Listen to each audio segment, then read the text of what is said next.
Good morning. Bharatiya Cements సమర్పిస్తున్న business breakfast షోకి స్వాగతం. ఏషియన్ క్యూస్ నెగిటివ్గా ఉన్న ఈ మార్నింగ్ ఎస్ఎక్స్ నిఫ్టీ 26 పాయింట్ల నష్టంతో 7851 దగ్గర ఒక వీక్ ఓపెనింగ్ను మనకు సూచిస్తుంది. గ్లోబల్ మార్కెట్స్లో కొంత negative trend. In fact US markets last night Dow Jones and S&P 500 ఈ రెండు ఇండిసెస్ కూడా ఫ్లాట్గా ముగిసాయి. అఫ్కోర్స్ నాస్డాక్ కొద్దిగా లాభాలతో ముగిసింది. బట్ డౌ జోన్స్ ఒక దశలో 100 పాయింట్ల లాభం కాస్త చివరికి ఫ్లాట్గా ముగిసింది. ప్రధాన కారణం ఏప్రిల్ నెలలో ఫెడరల్ రిజర్వ్ నిర్వహించిన సమావేశం తాలూకా మినిట్స్. సో ఆ మినిట్స్ కూడా ఒక హాకిష్ టోన్తో వెలువటం అందరినీ ఆశ్చర్యపరిచింది. సో రాబోయే జూన్లో అంటే నెక్స్ట్ మంత్ నుంచే యుఎస్లో వడ్డీ రేట్ల పెంపు ప్రారంభం కాబోతుంది అంటూ ఏప్రిల్ మీటింగ్ సంబంధించిన మినిట్స్ మనకు వెల్లడిస్తున్నాయి. సో జూన్ హైక్ అంతా సవ్యంగా ఉంది, ఎకానమీ చక్కగా పనిచేస్తుందని అనుకుంటే, డేటా అనుకూలంగా వస్తే తప్పకుండా జూన్లో వడ్డీ రేట్లు పెంచుతారు అంటూ యుఎస్ ఫెడరల్ రిజర్వ్ మీటింగ్లో మెజారిటీ సభ్యులు అభిప్రాయపడ్డారు. సో నార్మల్గా 17 మంది ఉంటారు ఫెడరల్ రిజర్వ్ మీటింగ్లో. అందులో 10 మంది ఓట్ చేస్తారు.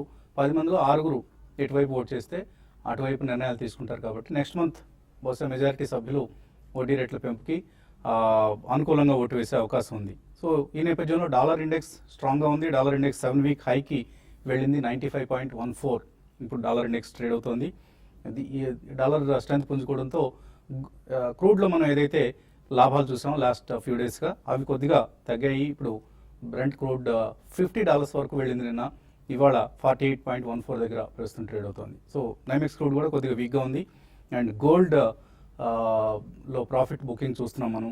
సో ఇవన్నీ కూడా ఒక అలాగే యూఎస్లో వడ్డీ రేట్లు పెరుగుతాయని అంచనాతో ఒక sharp cell of treasury market. మనకు ఇక్కడ అంత ప్రాధాన్యం ఉండదు, కానీ యూఎస్లో ట్రెజరీ మార్కెట్ అనేది చాలా ఇంపార్టెంట్ మార్కెట్. అది అక్కడ ఈల్డ్స్ జస్ట్ 0.1% తేడా వచ్చినా కూడా అంతా తలకిందులైనట్లుగా భావించి హడావుడి పడుతూ ఉంటారు.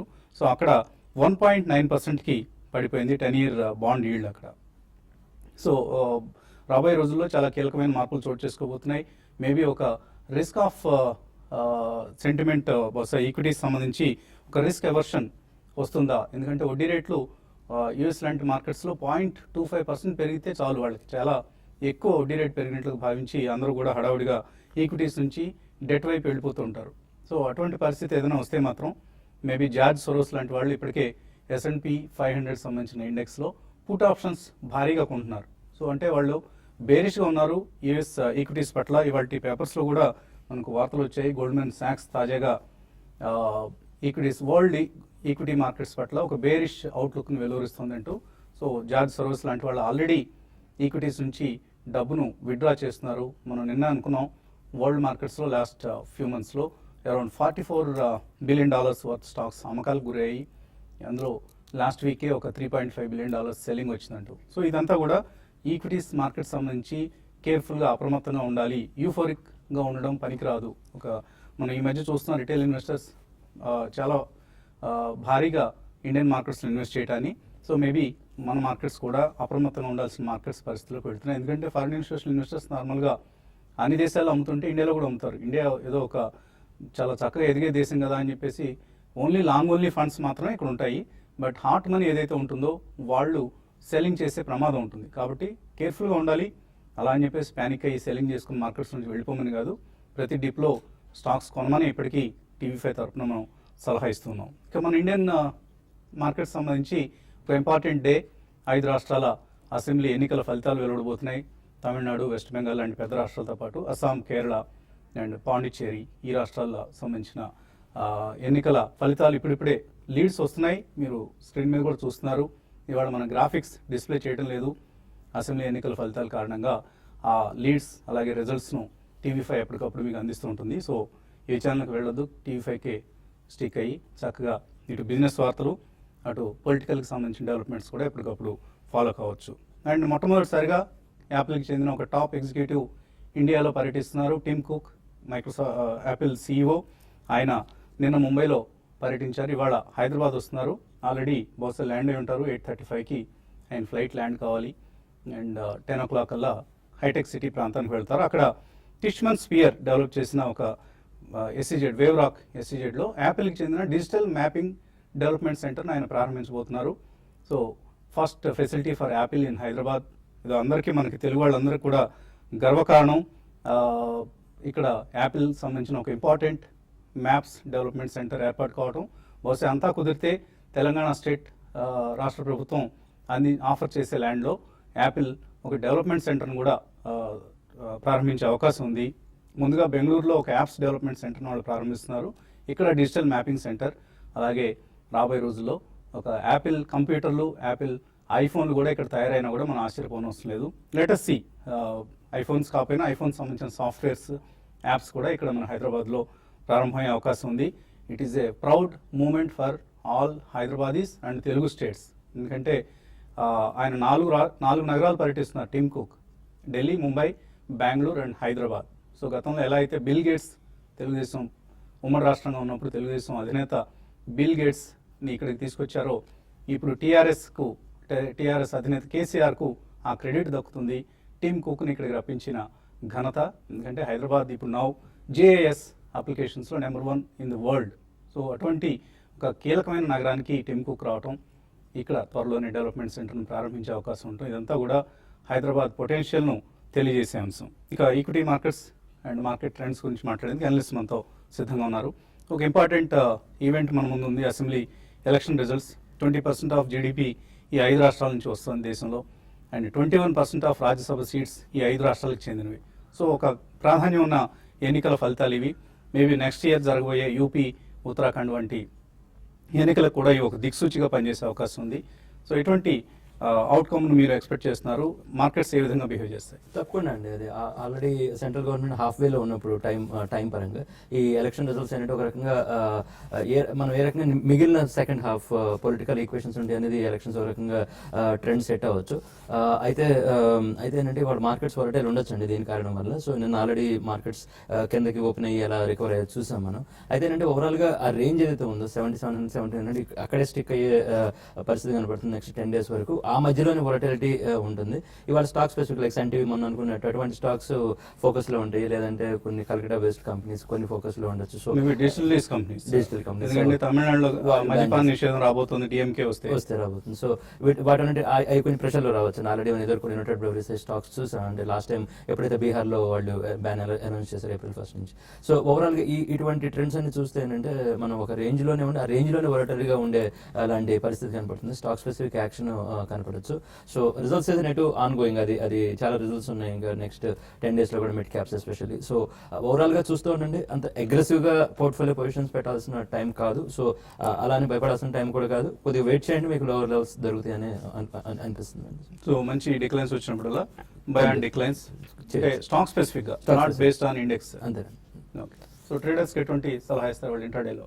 ఇంట్రాడేలో అయితే మార్కెట్స్ మనం చూస్తున్నాం ఒక లాస్ట్ కొన్ని రోజులుగా 100 points రేంజ్ లో ఉన్నా కూడా, బట్ డే ట్రేడింగ్ పరంగా చెప్పాలంటే వొలటాలిటీ అనేది చాలా ఎక్కువ ఉందని చెప్పొచ్చు. లో నుంచి దగ్గరగా ఒక 70-80 points రికవరీ కావడం, తర్వాత హై నుంచి కరెక్ట్ కావడం చూస్తున్నాము. అయితే ఈ రోజు పరంగా చెప్పాలంటే ఈ రోజు కూడా మార్కెట్ సేమ్ నిన్నటిలాగా వొలటాలిటీ ఉండే అవకాశం ఉంది. అయితే నిన్న రికవరీ అయినట్టుగా ఈ రోజు రికవర్ అవుతుంది అనేది సెకండ్ హాఫ్ లో చూడాల్సి ఉంటుంది. అప్పటి వరకు మాత్రం ఓపెనింగ్ వచ్చిన గ్యాప్ లే అదే విధమైన ట్రెండ్ అనేది కొనసాగవచ్చు. అయితే స్టాక్ స్పెసిఫిక్ యాక్షన్ అనేది ఈ రోజు కూడా కొనసాగడానికి అవకాశం ఉంది. అందులో భాగంగా కొన్ని స్టాక్స్ ని డిప్ లో పొజిషనల్ ట్రేడర్స్ ఈ నెక్స్ట్ ఫ్యూ డేస్కి మాత్రం G1 కొనుక్కోమని చెప్తాను, బై చేసుకోవచ్చు. 420 దగ్గర స్టాప్ లాస్ పెట్టుకోమంటాను. తర్వాత సెల్లింగ్ విషయానికి వస్తే రిలయన్స్ ఇన్ఫ్రా ఒకటి, తర్వాత ICICI బ్యాంక్ నిన్న కూడా కొంచెం స్ట్రాంగ్ ఉంది ICICI బ్యాంక్, బట్ అన్ని మూవింగ్ యావరేజ్ బిలో ట్రేడ్ అవుతుంది. కాబట్టి షార్ట్ టర్మ్ ట్రేడ్ మాత్రం 234 దగ్గర స్టాప్ లాస్ పెట్టుకొని ICICI బ్యాంక్ని సెల్ చేయమంటాను. తర్వాత బ్యాంకింగ్లోనే మళ్ళీ HDFC అండ్ HDFC బ్యాంక్ రెండు కూడా చాలా స్ట్రాంగ్ ఉన్నాయి. ఈ రెండింటి కూడా ఎవ్రీ డిప్లో కూడా బై చేసుకోవచ్చు. తర్వాత L&T ఒకటి కూడా రీసెంట్ డేస్లో బాగా స్ట్రాంగ్ ఉంది. అయితే రియాలిటీ కౌంటర్స్ లాస్ట్ కొన్ని రోజులకు బాగా అవుట్ పర్ఫామ్ చేస్తున్నాయని చెప్పొచ్చు. ఇవన్నీ కూడా బై అండ్ డిప్స్ అని చెప్పొచ్చు. అయితే ఈ రోజు మాత్రం రియాలిటీ కౌంటర్స్లో కొంత హైయర్ లెవెల్లో ప్రాఫిట్ బుకింగ్ రావడానికి అవకాశం ఉంది. తర్వాత బ్యాంక్ నిఫ్టీ సపోర్ట్ విషయానికి వస్తే నిఫ్టీకి 7860 అనేది షార్ట్ టర్మ్ సపోర్ట్ ఉంటుంది. అది కానీ బ్రేక్ అయ్యి దాని బిలో కంటిన్యూగా ట్రేడ్ అయితే కొంచెం డిక్లైన్స్ రావడానికి అవకాశం ఎక్కువ ఉంది. ఇది షార్ట్ టర్మ్కి. మీడియం టర్మ్కి మాత్రం 7760 దగ్గర నిఫ్టీకి సపోర్ట్ ఉంటుంది. అదేవిధంగా బ్యాంక్ నిఫ్టీకి చూస్తే 16,690 దగ్గర షార్ట్ టర్మ్కి సపోర్ట్ ఉంది. మీడియం టర్మ్కి మాత్రం 16,200. రెసిడెన్స్ విషయానికి వస్తే 16,800 దాకా ఉండొచ్చు. బట్ కొన్ని రిజల్ట్ బాగున్న స్టాక్స్ మాత్రం బాగా పర్ఫామ్ చేసే అవకాశం కనపడుతుంది. బెంగాల్లో మమతా బెనర్జీ ఆధ్వర్యంలోని ప్రభుత్వం హవా కొనసాగుతోంది.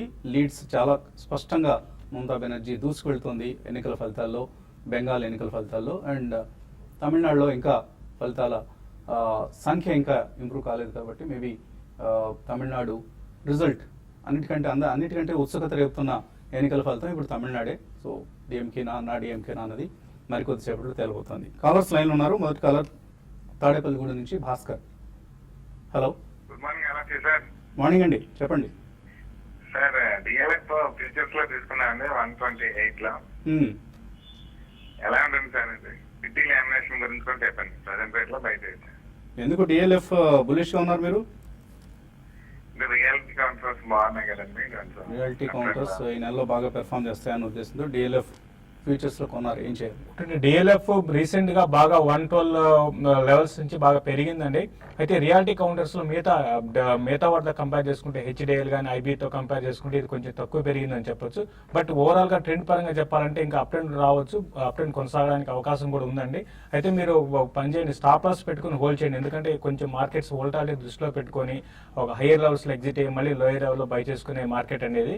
కాబట్టి మీరు 124, 125 దగ్గర స్టాప్ లాస్ పెట్టుకుని డిఎల్ఎఫ్ హోల్డ్ చేయండి. నెక్స్ట్ టార్గెట్ గా చెప్పాలంటే 132 అండ్ 136 దాకా రావడానికి అవకాశం ఉంది. గతంలో కూడా 128 నుంచి రివర్స్ కావడం చూసామండి. తర్వాత పిట్టి లామినేషన్ విషయానికి వస్తే ఇది రీసెంట్ గా కొంచెం డౌన్ ట్రెండ్ లోనే ఉందండి. అయితే జస్ట్ లాస్ట్ ఒక 2 వీక్స్ లో కొంచెం అప్ ట్రెండ్ ఉంది. బట్ ఈ అప్ ట్రెండ్ కొనసాగాలంటే మాత్రం 44 లెవెల్స్ క్రాస్ కావాలి. నిన్న బాగా వీక్నెస్ కనపరిచింది. ఇది ఫర్దర్ కూడా వీక్ అవడానికి అవకాశం కనపడుతుందండి.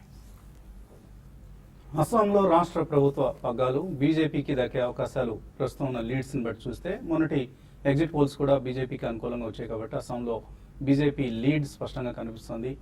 చిన్న బ్రేక్ తీసుకున్నాం. బ్రేక్ తర్వాత మరిన్ని కాల్స్ అలాగే మెయిల్స్ చూద్దాం.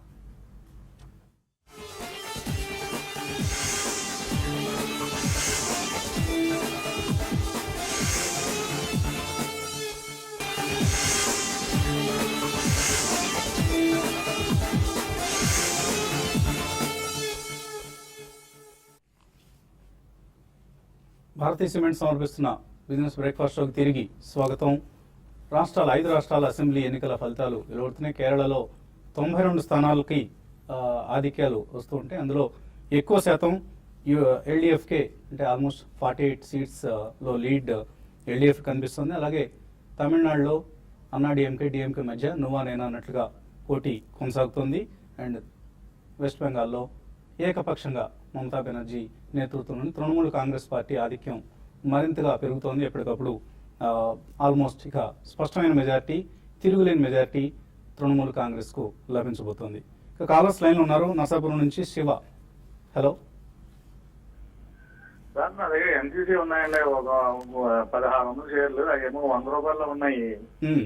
75 రూపాయలకి అది అసలు వెళ్ళట్లేదు. అది అన్నేసి లేకపోతే హెచ్డిఐలకు మారమంటారా లేకపోతే అది ఉంచేయమంటారా? ఎన్సీసీ నుంచి సేమ్ సెక్టర్ సంబంధించిన కంపెనీ హెచ్డిఐల్కి వెళ్ళొచ్చా? అది కన్స్ట్రక్షన్ స్పేస్ కొద్దిగా ఛాలెంజెస్ ఉన్నాయండి. అంటే డేటా రిలేటెడ్ ఇష్యూస్ అయితే వాటిలో కొద్దిగా బెటర్ ఎన్సీసీనే ఈవెన్ బ్యాలెన్స్ షీట్ పరంగా చూసినా ఫండమెంటల్ పరంగా చూసినా ఎన్సీసీనే బెటర్ పొజిషన్లో ఉంది. లేదంటే అదే సెగ్మెంట్లో కేఎన్ఆర్ కన్స్ట్రక్షన్స్ బెటర్ అండి.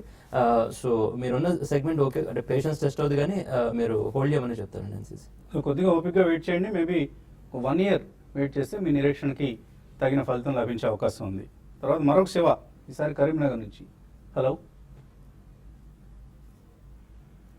శివ, అడగండి. హలో సార్, నాకు Reliance industries LIC housing future లో ఉన్నాయి సార్. రిలయన్స్ ఇండస్ట్రీస్ 985 లో, ఎల్ఐసి ఏమో 465 లో ఉన్నాయి సార్. హోల్డ్ చేయమంటారా? రెండు హోల్డ్ చేయొచ్చా? రిలయన్స్ విషయానికి వస్తే మాత్రం రిలయన్స్ ఈ సిరీస్ లో బాగా లాస్ట్ సిరీస్ లో ఈ సిరీస్ లో రెండిట్లోనూ బాగా వీక్ ఉందండి. కాబట్టి రిలయన్స్ ఇండస్ట్రీస్ ని మీరు నా ఉద్దేశం ప్రకారం మీరు ర్యాలీస్ లో ఎగ్జిట్ కమ్మనే చెప్తాను. 980 లెవెల్స్ బాగా రెసిస్టెన్స్ జోన్ అని చెప్పొచ్చు అండి. కాబట్టి రిలయన్స్ ర్యాలీస్ లో ఎగ్జిట్ కండి. ఎల్ఐసి మాత్రం మీరు హోల్డ్ చేసుకోండి. ఈవెన్ రిజల్ట్ బాగాలేకపోయినా కూడా ఎల్ఐసి హౌసింగ్ ఫైనాన్స్ మంచి అప్ ట్రెండ్ లో కొనసాగుతుంది. అంటే ఫ్లాట్ కన్సాలేషన్ లో ఉందండి. 452 దగ్గర మీరు స్టాప్ లాస్ పెట్టుకొని క్లోజర్ గా 468 అండ్ 460, 470 ఆ లెవెల్ కానీ క్రాస్ అయిందంటే 480 దాకా రావచ్చు. బట్ ఏదైనా కూడా రెండు కూడా ఏంటంటే కొంచెం పెద్ద అప్ ట్రెండ్ ఉన్న స్టాక్స్ అయితే కాదు, ర్యాలీస్ లో ఎగ్జిట్ అయ్యే స్టాక్స్ అండి. కరీంనగర్ నుంచి మరో కాలర్ శ్రీనివాస్. హలో మార్నింగ్ అండి, అడగండి. సార్ ఈ జైకామ్ కొనొచ్చా సార్ ఈ లాంగ్ టర్మ్ కోసం 2-3 ఇయర్స్ కోసం? జై కార్ప్, లేదు sir Zicom. Zicom. JICOM. Okay, so security solutions అందించే సంస్థ. జికామ్. జికామ్ మంచి కంపెనీ అండి ఆ సెగ్మెంట్, ఎందుకంటే ఆల్మోస్ట్ టాప్ సెకండ్ ప్లేయర్ అది. గవర్నమెంట్ ఆర్డర్స్ కూడా వస్తున్నాయి ఇప్పుడు గమనిస్తే మీరు, ప్రతి స్టేట్ గవర్నమెంట్ వాళ్ళ సెక్యూరిటీ సిస్టమ్స్ అవి పెంచడానికి ఏంటంటే ప్రతి చోట వాళ్ళు CCTVs పెడతాం అని చెప్పేసి వాళ్ళు అనౌన్స్ చేస్తున్నారు. ఆర్డర్స్ కూడా వచ్చే ఇది ఉంది. అయితే ఆర్డర్స్ వచ్చినప్పుడు అంటే కొద్దిగా ప్రొడక్షన్ ప్రాసెస్ టైం ఉన్నప్పుడు అంటే జెస్టేషన్ పీరియడ్లో కొద్దిగా కంపెనీ రిజల్ట్స్ ఒక 2-3 quartersలో ఉంటాయండి. తర్వాత ఆర్డర్ బుక్ రెవెన్యూస్ అన్ఫోల్డ్ అవడం మొదలవుతాయి అనమాట. ఓవరాల్గా మీరు హోల్డ్ ఏమని చెప్తారు అయితే అంటే మీకు పేషెన్స్ ఉండాలి. అంటే ఒక 10 days 50 days అలాంటి స్టాక్ కాదు, ర్యాలీ అయ్యే స్టాక్ కాదు. కొద్దిగా పేషెన్స్ ఉంటే ఈవెన్చువల్గా మీకు రివార్డ్స్ వచ్చేసారు.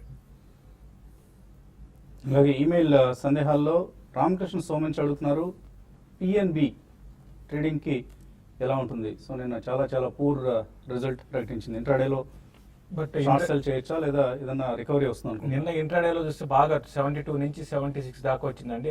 మెయిన్ రిజల్ట్ బాగాలేకపోయినా స్టాక్ షార్ట్ కవరింగ్ వచ్చింది.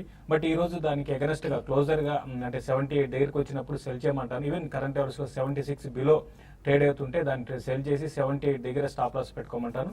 74 అండ్ 72 నెక్స్ట్ ఫ్యూ డేస్ లో వచ్చే అవకాశం ఉంది. బట్ ఇంట్రాడేలో మాత్రం హైయర్ లెవెల్ సెల్ చేయమని చెప్తాను. So Punjab national bank PNB నిన్న ఒక రికార్డ్ క్రియేట్ చేసింది. ఇప్పటిదాకా ఏ పబ్లిక్ సెక్టర్ బ్యాంక్ ఇంత లాస్ ఇంకెందుకంటే పోస్ట్ చేయడం అసాధ్యం అన్నటువంటి లాస్ని పోస్ట్ చేసింది. 5,367 కోట్ల క్వార్టర్లీ లాస్. సో ఎవరికైనా దీన్ని బీట్ చేసే అవకాశం ఉందా? చాలా కష్టం అండి. 12.8% NPA అంటే అది NPL డబుల్ అయిపోయింది. అంటే యాక్చువల్గా ఇండియన్ హిస్టరీలో ఈ మధ్య కాలంలో అయితే డబుల్ అప్పట్లో ఇండియన్ బ్యాంక్ NPS ఆ విధంగా వచ్చినప్పుడు ఒక 15-20 సంవత్సరాల క్రితం మనం అందరం ఆశ్చర్యపోయాం. 20 ఏళ్ల క్రితం కదా అది. ఇప్పుడు ఏంటంటే మామూలుగా డబుల్ డిజిట్ ఉన్న కేసెస్ చాలా తక్కువ ఉంది. మామూలుగా అందరూ 9.8, 9.9 అది అనౌన్స్ చేసినప్పుడే ఇది బ్యాంక్ ఆఫ్ బరోడా కానీ అది చాలా ఎక్కువ అనుకున్నారు. కానీ 12.8% అంటే అది చాలా హై లెవెల్ అండి.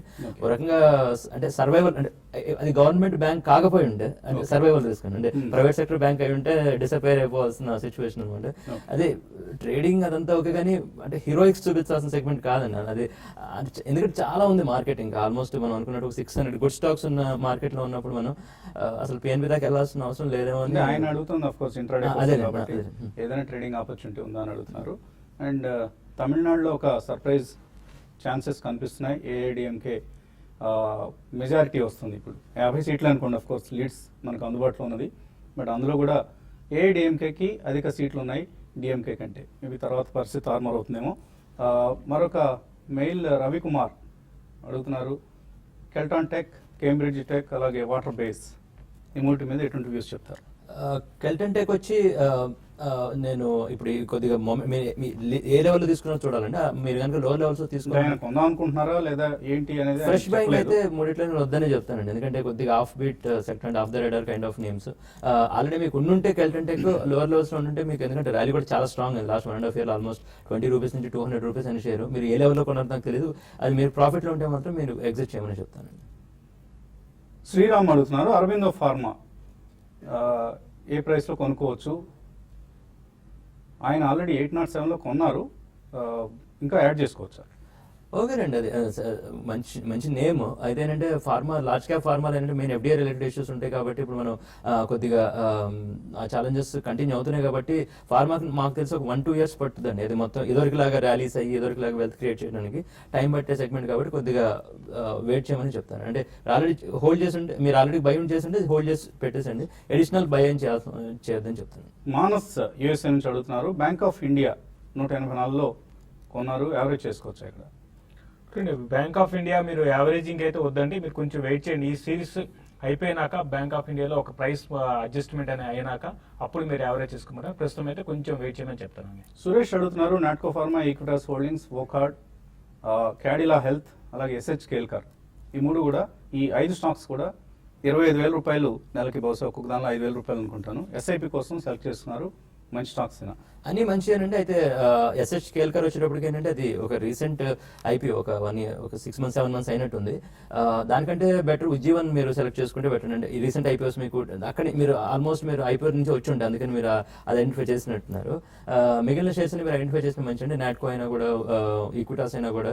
వాక్హార్డ్ వచ్చేటప్పటికి చాలా volatile గా ఉంటుందండి. అంటే almost 500 to 2,000 rupees in matter of 1 year swing అవుతుంది లాంటి షేర్ కాబట్టి ఏంటంటే మీరు కొద్దిగా దాంట్లో జాగ్రత్తగా ఉండాలి. మిగిలిన 4 నేమ్స్ మీరు, మిగిలిన 3 నేమ్స్ మీరు చెప్పినవి బాగానే ఉన్నాయండి. అలాగే శంకర్రావు అడుగుతున్నారు ఐడిఎఫ్సి అండ్ ఐడిఎఫ్సి బ్యాంక్ రెండు కూడా హోల్డ్ చేస్తున్నారు, ఇప్పుడు ఏం చేయమంటారు? హోల్డ్ చేసి ఉంచేసేయండి. అంటే రెండు మంచి సెగ్మెంట్ అయితే అంటే పర్ఫార్మెన్స్ అంత ఎక్సైటింగ్ ఏం లేదండి, ఎందుకంటే ఒకటి ఇన్ఫ్రాస్ట్రక్చర్ లోన్స్ లెగసీ ఇష్యూస్ ఉన్నాయి కాబట్టి కొద్దిగా అంత ఎక్సైటింగ్ పీరియడ్ అయితే లేదు ఐడిఎఫ్సి బ్యాంక్. బట్ ఏంటంటే స్ట్రాంగ్ పెడిగ్రీ ఉన్న మేనేజ్మెంట్, ఇప్పుడు ఏంటంటే రెండింటి మర్జర్ అవుతుందని చెప్పేసి ఇప్పుడు న్యూస్ కాబట్టి ఏంటంటే ఓవరాల్ మర్జర్ అయిన తర్వాత strength of the combined entity ఇంకా పెరుగుతుందండి. సో మీరు హోల్డ్ చేసి పెట్టండి, ఆల్రెడీ ఉన్నాయి కాబట్టి హోల్డ్ చేసి పెట్టమని చెప్పండి. శివకృష్ణ 8K మైల్స్ సాఫ్ట్వేర్ ఈ రేట్లో కొనుక్కోవచ్చు అని అడుగుతున్నారు, మీడియం టర్మ్ కోసం. 8K mile software medium term కోసం అయితే స్టాక్ కాదండి, బట్ ఈ లెవెల్లో మీరు 1-2 బయింగ్ ప్రైస్ పాయింట్ పెట్టుకొని కొనుక్కోవచ్చు అండి. బట్ ఇమీడియట్ ఎండ్ అయితే మాత్రం పెద్దగా అప్డేట్ ఉండకపోవచ్చు అండి. ఐషర్ మోటార్స్ 20,000 కాల్ ఆప్షన్ 40 రూపాయల్లో ఉన్నాయి, సుధీర్ రెడ్డి దగ్గర హోల్డ్ చేయొచ్చా? ఐషర్ మోటార్స్ ఈ సిరీస్ లో బాగా వీక్ గా ఉన్న స్టాక్ అండి, ఎందుకంటే మనకు ప్రమోటర్స్ కొంచెం స్టేక్ తగ్గించుకోవడం అనేది కొంచెం కన్సర్న్ అనమాట. బట్ ఏదైనా కూడా స్టాక్ అయితే వీక్ గానే ఉండే అవకాశం ఉంది. 19,200 దగ్గర రెసిస్టెన్స్ ఉందండి. మీరు చూడండి 18,500 ఆ లెవెల్ బ్రేక్ అయిందంటే మీ కాల్ ఆప్షన్ ఎగ్జిట్ కమని చెప్తాను. అలాగే ఆర్ఈసీ కాల్ ఆప్షన్ హోల్డ్ చేస్తున్నారు Sandeep 165 165 strike price call option hold చేయొచ్చా? ఆర్ఈసీ మాత్రం కొంచెం బెటర్ గానే ఉందండి, బట్ 162 పైన సస్టైన్ అయితే మీరు కాల్ హోల్డ్ చేయండి. 162 బిలో కంటిన్యూగా ట్రేడ్ అయితే 150 దాకా స్లైడ్ అయ్యే అవకాశం ఉంది. బట్ ఇంకా టైం ఎక్కువ లేదు కాబట్టి చాలా జాగ్రత్తగా ఉండండి. ఆప్షన్స్ లో ప్రీమియమ్స్ ఎక్కువ తగ్గిపోతున్నాయండి. ఓకే అండి, సో ఏఐఏడిఎంకే ఆధిక్యం స్వల్ప ఆధిక్యం కనిపిస్తుంది. తమిళనాడు అసెంబ్లీ ఎన్నికల ఫలితాలకు సంబంధించి మేబీ మరొక గంటలోనే పూర్తి ఫలితాలు కూడా వెల్లడే అవకాశం ఉంది. సో TV5 చూస్తూ ఉండండి. ఈ కార్యక్రమం తర్వాత 5 రాష్ట్రాల అసెంబ్లీ ఎన్నికల ఫలితాలపై విశ్లేషణను విజయ్ అందిస్తారు.